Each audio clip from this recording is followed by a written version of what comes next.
Howdy folks, do you enjoy my silly videos and live in Britain? Then put down your cup of tea and come see my live panels. That's right, I'm going to be hosting 2 panels at the anime and gaming convention Alcon this September in Leicester. One panel will be called Film Reviews Q&A, in which I'll be hosting an advanced screening of a Jambareeqi Reviews episode before it goes up online, followed by a Q&A about film reviewing. The other panel will be a live animation quiz hosted by myself, and the winner will receive a fantastic goodie bag full of prizes. So what are you waiting for, my fellow Brits? Grab your fish and chips and head over to the Alcon website now to register for a convention pass. I really hope to see you there.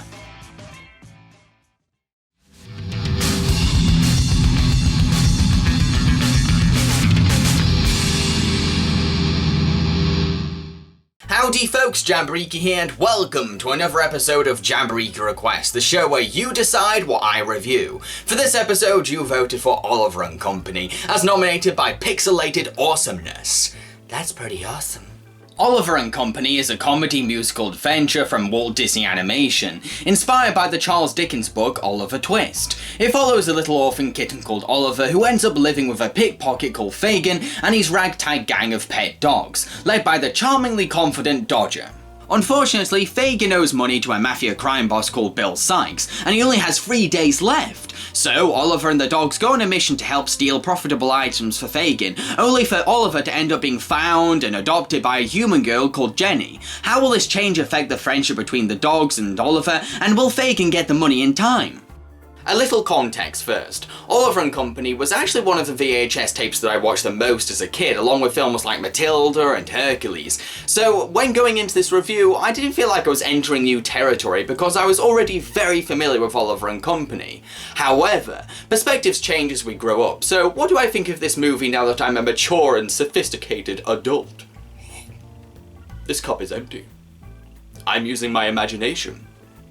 This movie looks fantastically unique. The film experiments with combining cel-shaded CGI with hand-drawn animation, and it works very effectively. The computer effects blend neatly with the 2D animation because there's no striking visual difference between the techniques. The use of CGI also helps the filmmakers achieve some great cinematography, thanks to the freedom of perspective CGI can grant. Also, the grungy and grimy art style adds so much personality to things like Fagin's squalid home, the gangster themes, and the rough streets. The adorable cuddly characters contrast brilliantly against these dank backgrounds, making our sweet little animals seem sympathetically vulnerable in these intimidating surroundings. I like that Disney was willing to take their audiences out of their comfort zones and into a dangerous, poverty-stricken environment. It's pretty excitingly dark stuff for a Disney film. Plus, not only does it teach privileged children to be grateful about what they already have, but it also warns them about the seedier parts of cities. I mean, every kid's got to learn about Bradford at some point. However, I wouldn't say that this film is a huge downer, despite the dark elements.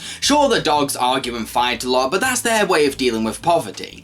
There's an endearing relationship between them all, and they clearly love Fagin. I mean, there's a lovely scene where Fagin reads a book to the dogs and they all fall asleep together. It's a quiet little moment full of sentiment that shows how much they're like a family. There's a few chipper musical numbers in the film too, and interestingly, they're quite unusual for a Disney movie soundtrack. The songs are very much of their time, which actually works in the film's favour because of the modern setting. Each one is decent and okay to listen to, but I think that Why Should I Worry is the one that excels above the rest. It's incredibly catchy, upbeat, fun, and memorable. I mean, it has managed to stand the test of time and be remembered just as much as any other Disney classic song. Now, there's a noticeably big shift in the film once Oliver is adopted by Jenny. However, I don't remember Oliver being adopted this early in the movie, which kind of bummed me out because I had just started becoming attached to Fagin, the dogs, and their new friendship with Oliver. Oliver's adoption does add some effective tension to the story by testing Oliver's friendship with the dogs later in the film. Oliver and Jenny do have a sweet friendship too.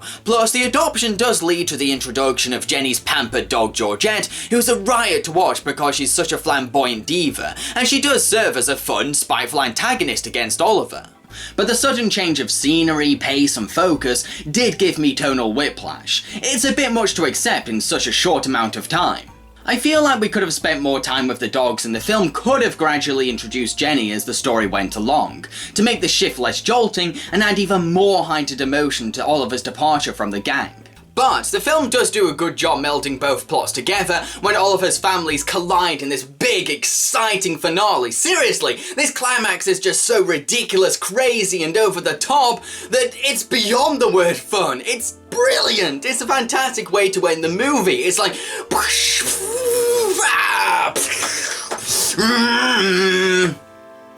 the end.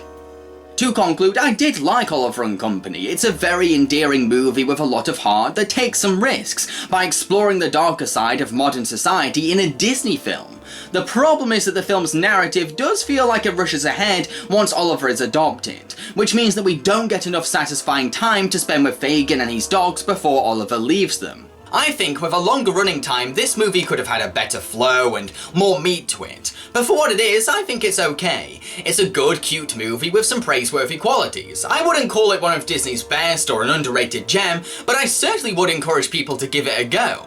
I've been Jambareeqi and I hope you enjoyed my review. If you did, then I encourage you to like, subscribe and share. I'd also really appreciate it if you could support me on my Patreon.